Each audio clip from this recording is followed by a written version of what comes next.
You're listening to Imperfect Heroes, Insights into Parenting, the perfect podcast for imperfect parents looking to find joy in their experience of raising children in an imperfect world. And I'm your host, DJ Stutz.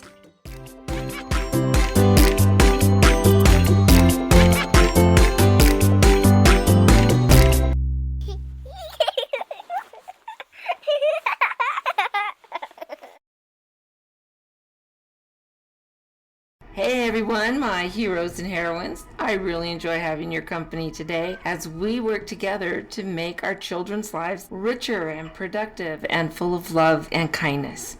So, as I'm recording this, there's a huge windstorm going on outside. You may hear some little noises here and there. It's just a big windstorm. We're getting like 50-mile-an-hour winds right now. It's a little crazy, but that's life. Okay, before we get really started, I just want to remind everyone that yes, the podcast has been nominated by the Women in Podcasting group for Best Podcast in Parenting, Families, and Children. And I would just love to get your vote. And so I'm going to have the link in the show notes. It's going to be right at the top of the show notes. And so you can just click on that, go straight there. Give me a vote. It's only one vote per person, and voting ends on October 1st. So we've got about a month to get that done. But, today's a good day to do it, right? Okay. So this is a new month, and we are talking about a new topic. And this month, the topic is self-discipline. And there is so much to teaching self-discipline that so many pieces that have to fit in together with your kiddos and with grown-ups too. We need self-discipline as well. So I can just kind of touch on it today, and we're going to have 3 more amazing episodes on this topic. But if you want to know more, I would love to have a conversation with you and just talk about your thoughts and what you're experiencing. If you would like to, use my calendar link in the show notes, and in the description, just write family checkup. And that's what I call my first visits with my followers and listeners. And that is a 50-minute conversation. It's at no cost to you, but it's a chance for us to get to know one another and then maybe look at a few of the questions that you have and helping us all to move forward in being the parents we want to be and the parents our children deserve. So let's have an explanation first off of what self-discipline means in the context of young children, because adults look at the idea of self-discipline not like children do. Children have a different view of that. And isn't that pretty much on everything, right? Kids have less experience. They're more egocentric. They are looking at things from a physically lower point of view. And so if you really want to see what your kids are seeing, get down on your knees and get yourself to about the height that your child is and look around and see what they are seeing. It can be pretty eye-opening. Let's first off talk about understanding self-discipline and something called executive functioning. So if you're in an education setting, when a teacher is talking or a specialist or whatever is talking about executive functioning, really what they're talking about is self-discipline. And what this is the ability that allows us as adults and children to make decisions based on outcomes and then understanding the impact of their actions, of our actions on others, whether that is another family member, a pet, my bike got broken because I left it in the driveway and it got run over. We are looking at the impact of that decision on others, people, things, situations, and so on. So let's talk about how self-discipline actually manifests itself in everyday situations. And so we're talking about things like, are they able to wait in line for a reasonable amount of time? Following directions. Can I tell you what to do and then have you follow what I told you to do? And then having routines and being able to follow those routines. So when we're talking about following directions, a preschool teacher, they all have to do assessments, and so do kindergarten and teachers all the way up. One of the things that they're looking at for executive functioning is, can they follow 1-step directions, 2-step directions, like go get your coat and your backpack?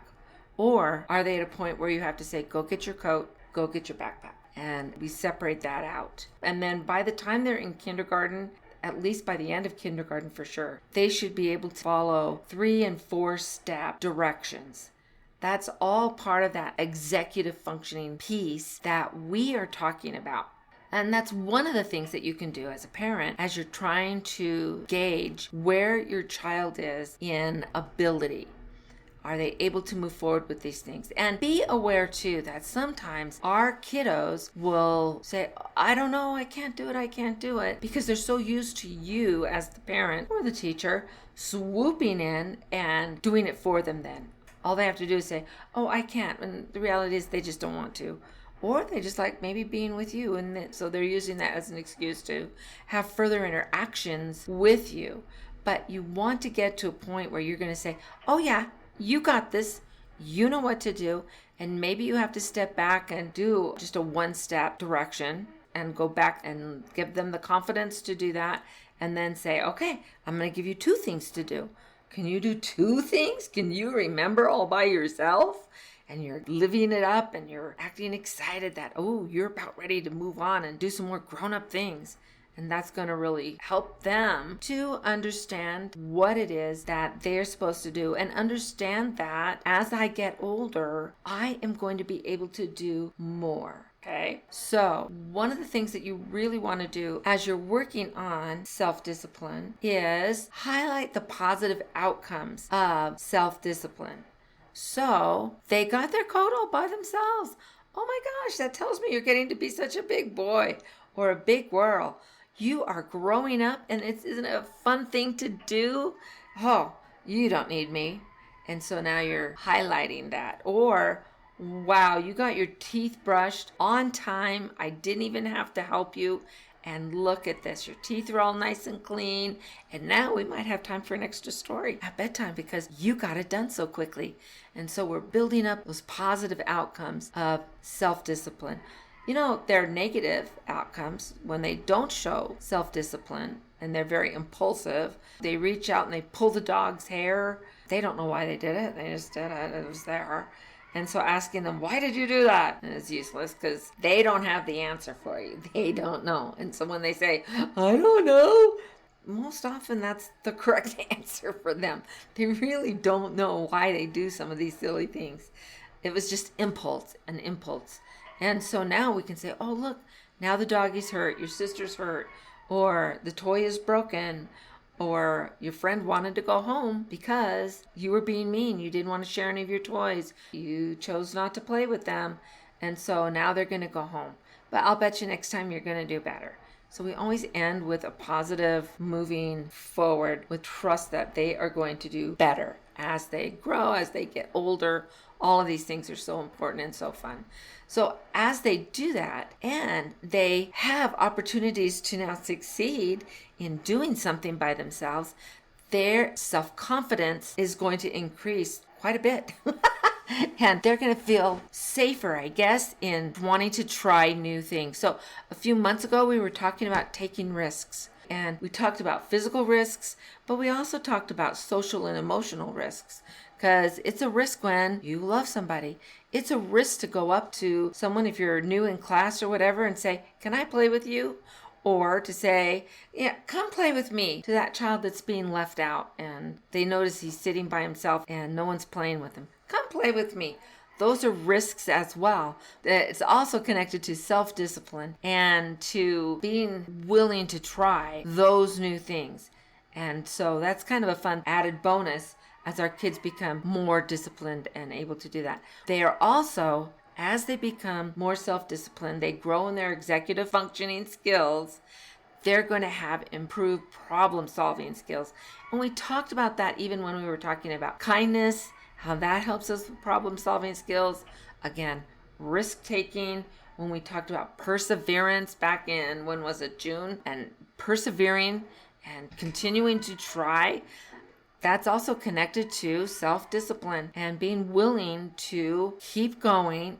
Even though I didn't succeed on the first try, that's okay. It just means I don't have it yet. And when parents show that kind of an attitude, it's like, oh, that's okay. I'm so thrilled you tried. I'll bet you next time you're going to do a little bit better. And that practice practice. Practice increases our ability to gain new skills and to grow in confidence and whatever. Kids who have good self-discipline have a greater connection to their family values. So they are able to say, we don't do this in our family. We tell the truth in our family. We help others. We finish a job that we have. We are kind. All those things that are family values. When they are connected to self-discipline, to executive functioning, they are going to have a greater connection to those values. They're also going to show a greater level of responsibility and dependability so that they know that it's their job. They might have a chore in the morning. So if you've been listening for a little bit, you know that I have my grandson, our 6-year-old grandson, with us this summer for 7 weeks. And when he came to us, he had no clue or inclination to make his bed in the morning. That's something that's a me thing. I like the beds made in the morning. And I think that it starts your day off with you've accomplished something. You can look and say, well, I made my bed. And then you're off to a better start. What's fun is by the time we were 4 weeks in, about 4 weeks, he would get up, do a good job of making a queen size bed, 6 years old, did a great job at it without me even telling him. He knew that that was his job. And so he did that. And so he had that connection to being more responsible and that I could count on him to get that done. And of course, when I'd go in and say, oh my gosh, you made your bed already. I didn't even tell you. How awesome is that? Oh my goodness. Eli, you are growing up. I can't even believe this. I'm so proud of you. How do you feel? How does that make you feel when you make your bed? And he's like, I know I can do it. And he was very proud of himself. And when he went home, he was very proud to show his parents that he knew how to make a bed now. It was funny. We were FaceTiming about 2 weeks after he went home. And he went in his room. I'm like, oh, Eli, what happened to your room? What? That bed is not made.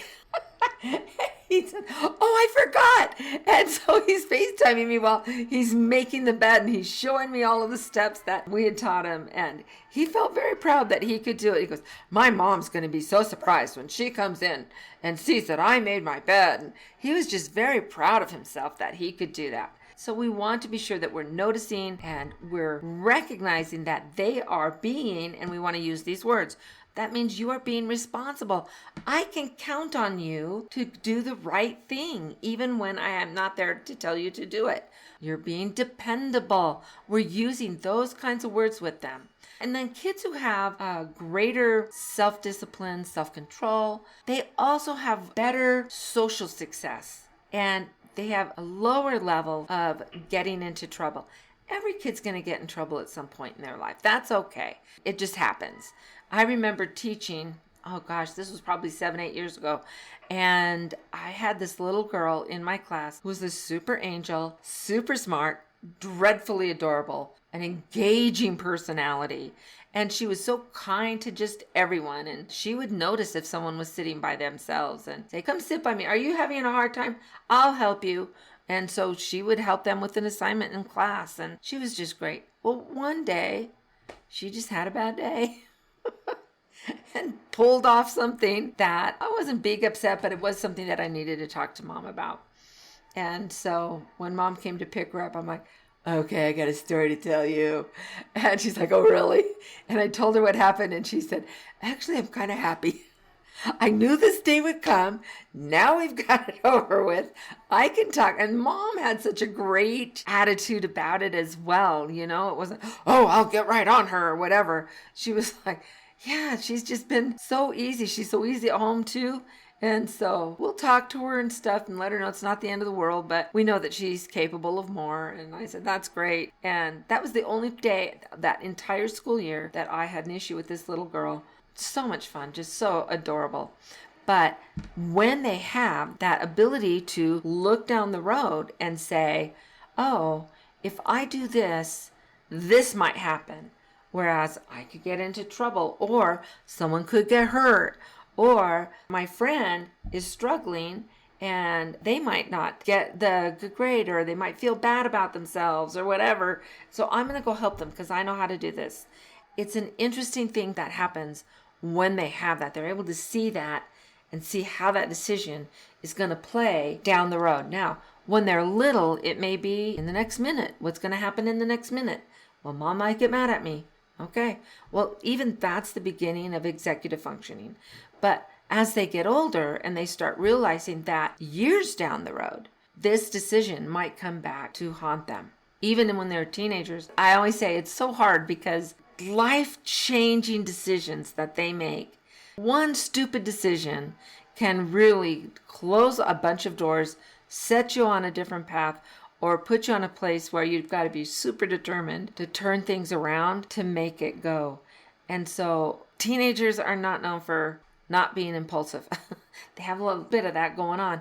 So it's hard for them sometimes to realize that if I am drinking at this party and I drive home and I get stopped by the police, or worse yet, crash the car, or worse yet, crash into another car, someone's hurt or God forbid killed, that one decision changes everything in their lives. And so we want to help them to get started. When they're young, it just may be something's going to happen right away, or something might happen by dinner time, something might happen tomorrow. So they get to where they can see further down the line how that decision is going to affect their lives, and quite honestly, who they marry, how that marriage goes, what kind of job they're able to get, the lives of their children.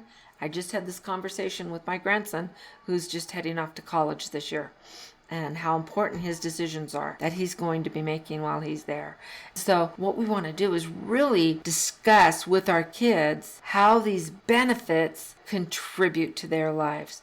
And then we as parents are going to understand that conversation needs to be age appropriate, developmentally appropriate, which is not the same thing. Kids don't always develop and grow at the same rate. We know that. In fact, even within the same family, kids are very different from the same mom and dad. We want to make sure that we're having these conversations in a way that these kids can understand what it is you're saying. At first, it's going to be very concrete. And then as they get older, you can move more into some more abstract type of events or moments. As we're doing those things, then we're going to help our children come to that understanding of how to make decisions. It's a thing that we really do need to start as early as possible. 2 years old, 3 years old, 1 year old even. How often do we say, oh, gentle touch, gentle touch. We don't want to hurt the baby. We don't want to break our toy. We don't want to hurt the puppy, right? We're talking to them about how gentle touch makes other people feel safe. And then they feel better when the baby isn't screaming because they tried to poke their eye out. So anyway, there we are. So how do we actually begin to start having these discussions? Well, I just mentioned the gentle touch. And those are the beginning. We don't want to hurt the baby. If you hit them, the baby's going to cry and they will be very sad. You may get into trouble. We may explain that. But once the toddlers learn that concept of gentle touch, they've actually entered into that gate of self-discipline, right? And so we want to really understand that, starting with very small, age-appropriate tasks. When my kids were little, grandkids were little, even after they've learned how to walk and stuff, they often want to help. Take advantage of that because that's not going to last. And so we want them to help you to load the dishwasher, to put their clothes in the laundry hamper. A 1-year-old can do that, and they love helping. Or picking up your toys, a game. Oh, no, that's a yellow toy. We're only doing the blue toys. They're learning now to categorize items, which is part of science. And they're also learning to engage with you and how, oh, look at all our toys are picked up. Our room is beautiful. Thank you for helping me.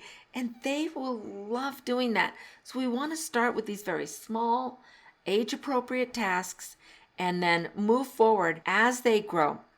So we really want to understand that it's never too late, honestly, to begin teaching self-discipline. But I want you to know that the later you start, the harder it's going to be. And also understand that no matter when it is that you start, there's going to be challenges, and that's their job. One of the things that I've said in my parenting classes, I used to teach, I was a parenting facilitator in Clark County, which is where Las Vegas is. And I did parenting classes all over the county there. And one of the things that I told parents is that if you have a child that never challenges you, is always compliant, always understands things right at the beginning, and is always kind, never gets frustrated, get them to a mental health professional immediately, because that's really not the way it's meant to be. Children are there to learn by success and failure. The hot stove, now we're not going to say, yeah, touch that, see how that goes. But we want to say, oh, no, no, no, no. Or even if they get close enough that they feel the heat without getting burned, and say, ouch, ooh, ow, ow, ow, ow. And that's even with, like I said, with a 1-year-old. I may not go into a big dissertation about how the hot stove is going to burn them, but I mean, as I go, ooh, ooh, ow, ow, ow, ow, no, no, no, ow, ow, ow, and they're coming to understand that. So when you've got a teenager that has not learned any self-discipline, that we haven't enforced that in them very strongly, it's going to be harder. It's possible. It is possible. And it's possible to do it without destroying your relationship. But it's going to be a lot harder, and it's going to take a lot more time. And the consequences become more severe and more permanent. So let's get started as soon as we can.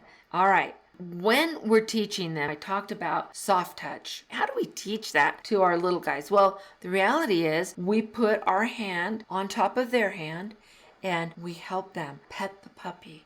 Oh, nice. Nice petting. See? Oh, the puppy likes this. This is wonderful. Or whatever, with it's touching a baby. We take their hand and we put it on their hand and lead them, help guide them to that. We use a very soothing, positive, encouraging voice as we talk to them in these early stages. And then there's that repetitions. Once again, I know. You hear it from me all the time, and you're going to hear it some more. Pound this home is weekly meetings. Take advantage of opportunities to role play and to practice and to have repetitions on how I can plan ahead, have a game, make a game of it.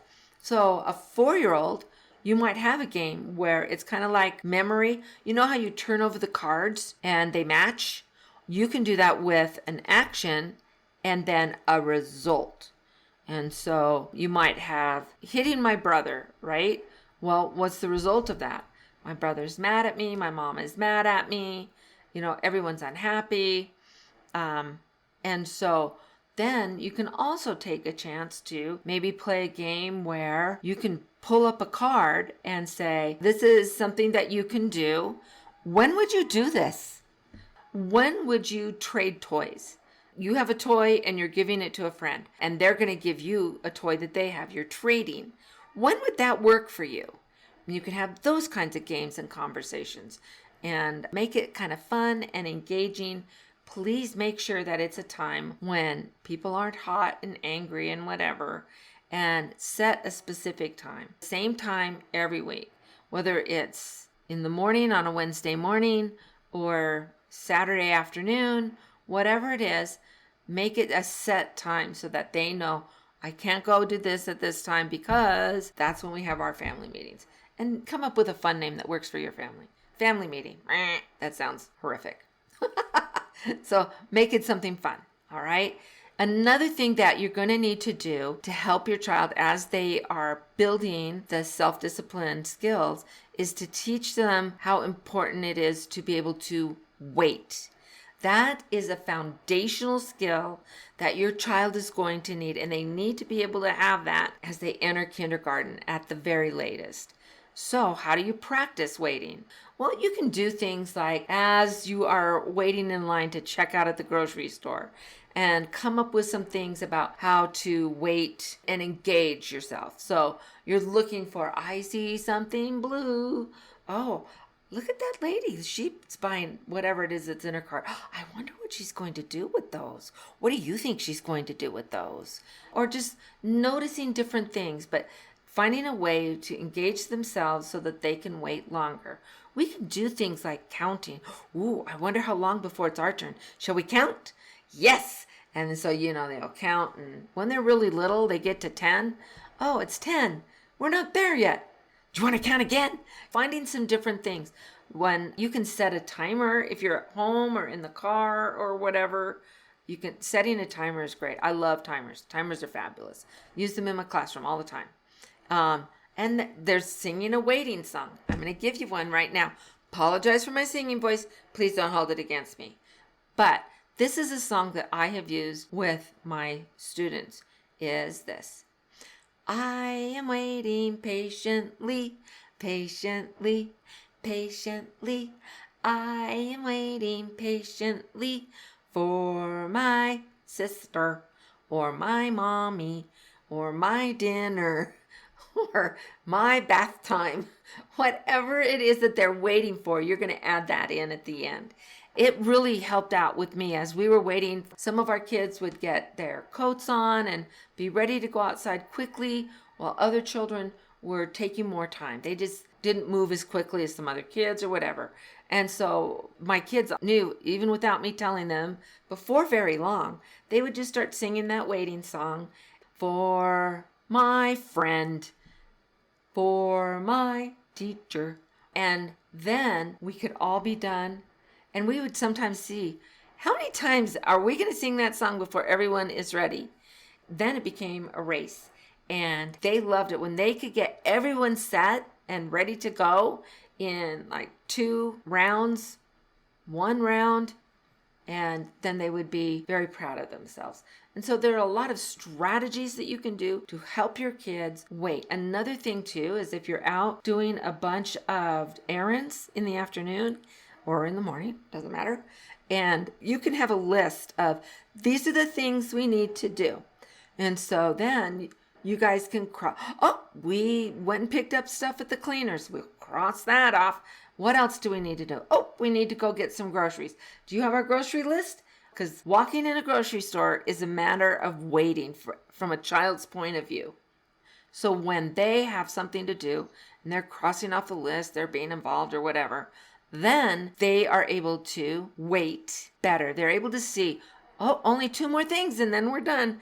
And really, if you've got a few things to do, why don't you throw in 10 minutes at the park, stop at the library, whatever it is, add in something that they will enjoy doing as a reward or as a break. If you've got a lot of things going, stick that in the middle so that they have that break and they know there's something fun for them, and then we can go back and finish our list.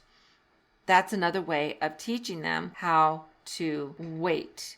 All right, here's another thing is, and I've talked about this a little bit in other episodes, is just the role of consistent routines in developing self-discipline. So, getting ready for bed, that's an easy one. So we know that they've got to, and it may not be in this order, everyone has their own schedule, their own routine, but it's going to probably include things like getting your pajamas on or taking a bath, brushing your teeth, brushing out your hair, washing your face. It could be saying prayers, reading a story, singing songs, and you have that whole thing. You can list all of the things that you do to get ready for bed, and then you make a visual schedule. But I make it so that when they're done with things, whether I'm using magnets or Velcro or moving just from one envelope that's cut in half to the next envelope, so this we need to do, and this one means it's done. And so there's a ton of ways to do it. You can get pictures just online for those items, for those things. What's better and what's going to engage your child more is when you can take a picture of your child doing those things. Then they're really going to like that more. And then you can have fun with like a photo shoot. This is our photo shoot and we're doing this. How fun is that? So having those and then letting the kids pull them off and they see the progression, and it won't be long before they're able to go through the whole thing by themselves. And isn't that lovely? That's one of the ways that you can start using routines, because they know what's next. And then as you build them up, and it's not going to be one day they need you to help them through it all.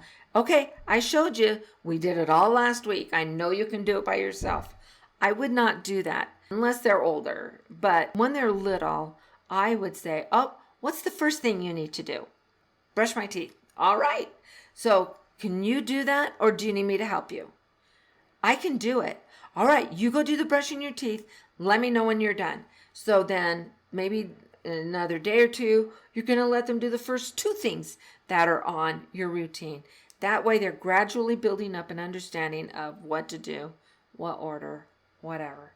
But as we wake up in the morning and we do those things, we come home from school. Where do we put our things? What's our strategies with having some outside time to play and homework time? And then do we have sports and practices that we need to get to? Let me caution you against overdoing it with your kids. They need time. They need days when they just come home and they can play and they can get their homework done and they can have dinner with the family at the table.